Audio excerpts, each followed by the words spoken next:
Wow. Wow.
All right, welcome back, everybody. We're here with our next team for check-in. It's Team 3940, Cybertooth from Kokomo, Indiana.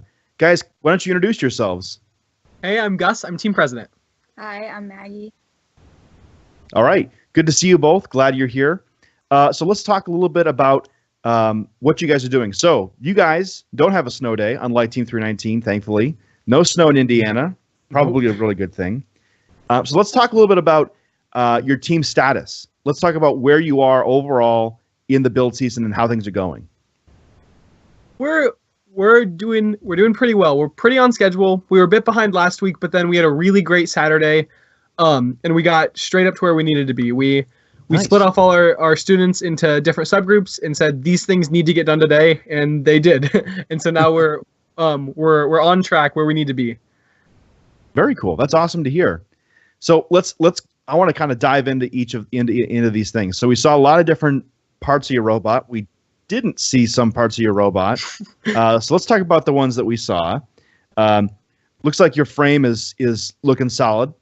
Mhm. It's purple. Do you guys powder coat that, or do you guys paint it, or how do you do that? We have a really great powder coat sponsor.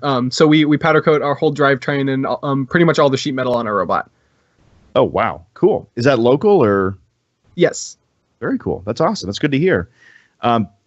So the frame's going. Let's talk a little bit about your climber. We saw in the video that you had a little portion of the presentation there where you saw your climber break, or you said your climber broke, and then we saw it actually climbing. Can you tell us like what that story is? I think the breaking point was just we didn't anticipate the bending of the shafts when we were building it, so we had to go with upgrade to a steel shaft for the climber, and so that was not a huge issue there. We actually decided this past week that we need to integrate our climber into our gear pickup off the floor, and so that's going pretty well as well. Oh wow! Mhm. So what does that entail exactly? Are you starting over from scratch, or are you just kind of taking what you have and slapping two things together and calling it one, or how does that whole process work? For our main gear design, this wasn't the one that we chose to incorporate with the rope. It was the one that best fit, and so we actually didn't have to change much. I think we changed grommets to another type of wheel, but besides that, we didn't really do that much change. Awesome. Yeah, there had to be a bit of compromise for what motor speed and what torque we needed between the two. And so we had to upgrade to larger wheels for the intake and a smaller shaft for the climber, so that with the lower speed we could still get as much pulling speed as we needed. Okay.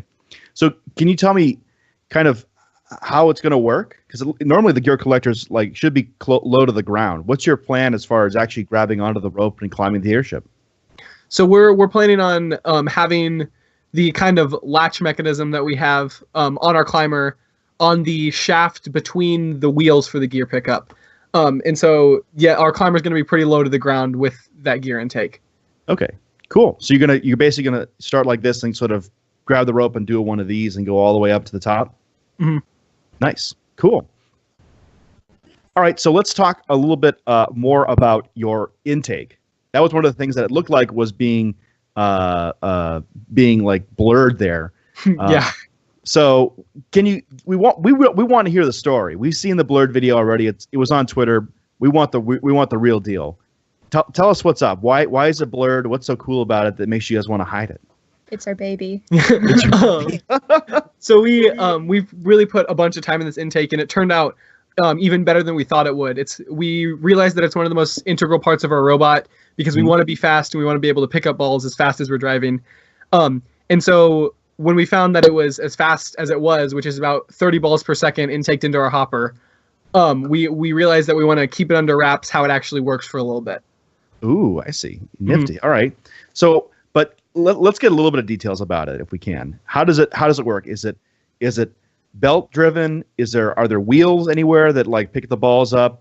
And does it go through the bumper or does it go over the bumper? We are doing 2-inch compliant wheels, and it goes above the bumper. Oh, okay. So it pulls it up over the bumper into the robot. Mm-hmm. Nice. So in the video we saw there, it looked like the people were shaking the collector to sort of make it move, which kind of makes it weird now that you say it's your baby. But so how is that just like a thing because it's a prototype, or because it's not on your real robot yet, or how are you going to deal with sort of getting that many balls into the robot, or maybe even you're not going to pick up that many that quickly?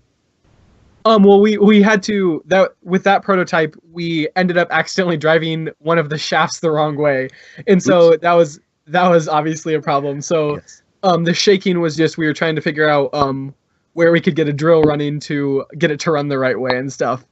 Oh, okay. All right. That's a real good answer. Very good.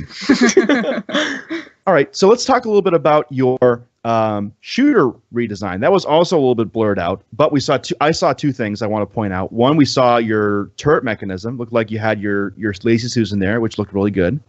And then we also saw a lot of balls go in a very straight line very quickly. So please tell me about that, because that looks wicked cool. Well, we are redesigning everything, and so we needed to make our shooter wheel smaller. And so Saturday we practiced and tested to see if we could, and we figured out that we can without like no changes to our accuracy that we already have with the bigger design. Yeah, so last week we were concerned about the amount of wrap that the ball was getting, because we didn't think we would be able to make the almost vertical shots with such a small hood. But we did some testing on Saturday, and we found that we can get rid of the underhang of the ball that we had planned on last week. So we really made our shooter a lot smaller, and it's really helping us out a lot because it's conserving a lot more hopper space for all the ball storage we'll need. Nice. That's great. So because of that, I know that your plan is to shoot from near the boiler and shoot it pretty close. But we saw in that video, it looked like he was shooting at a lot longer distance. Was that just an accuracy test, sort of to see the variance over a long distance, or has part of the plan been modified now that you see how cool this guy works? That was pretty much our software group testing out PID control with all the balls kind of shooting in the straight line. We plan on shooting a little bit closer to the boiler than that. But yeah, that was more for accuracy's sake. Okay, cool. And maybe I missed this. Why did you guys redesign the shooter? Was it just because of packaging issues and wrap issues, or was there other concerns driving it? Yeah, we found both the wrap issue where we had we needed more room and less wrap if we wanted to do what we were going to do. And then also we were a bit concerned because with the extra wrap that we had, the shooter would go outside of the robot frame perimeter, which was fine with the spacing that we have. It's just we are concerned about robots playing defense and potentially breaking our shooter, which is the most important part of our robot. That would not be good. Yeah. Very good. Cool. So why don't we talk a little bit about your CAD team here? So we saw in the video it looked like your drive base and your gear collector together. Tell me more about that. Well, that is definitely not our final design. That's like just one of the many CADs that we've done here. but we have some students on the team and a couple of like fantastic mentors that have been really helping the students and have also been taking their own time out to help us CAD. And today, while we were talking before we had practice, I think they said that over 130 hours had been put in to our final CAD design. There you go. Very cool. That's a lot of man hours.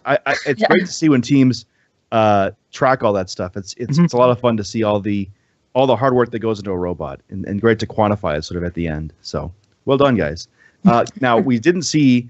I'm assuming that there are parts missing from that because part of it is the shooter, which is still in flux, and part of it is the collector, which is still under a pixelated shroud of some kind. Yes. I assume something Andy Mark's going to sell in the future. We'll see though. But what I want to know is, how do you guys implement changes back into the CAD? Do you guys, when you're changing the shooter, did you just slap a new wheel in there and go for it?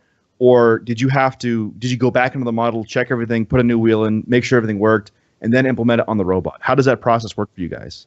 Well, our design teams, like our different subgroups, they will come up with their prototype and they'll have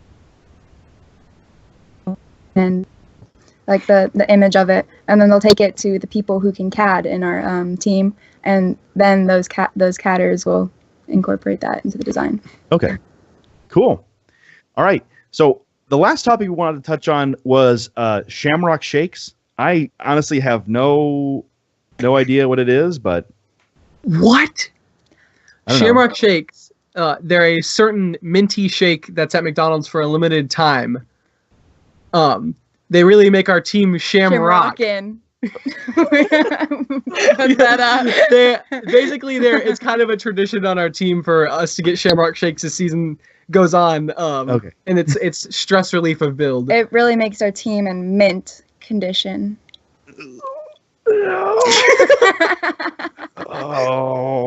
Well, thank you to the mentors and the students of Cybertooth for dad joking me on my show. I really appreciate it.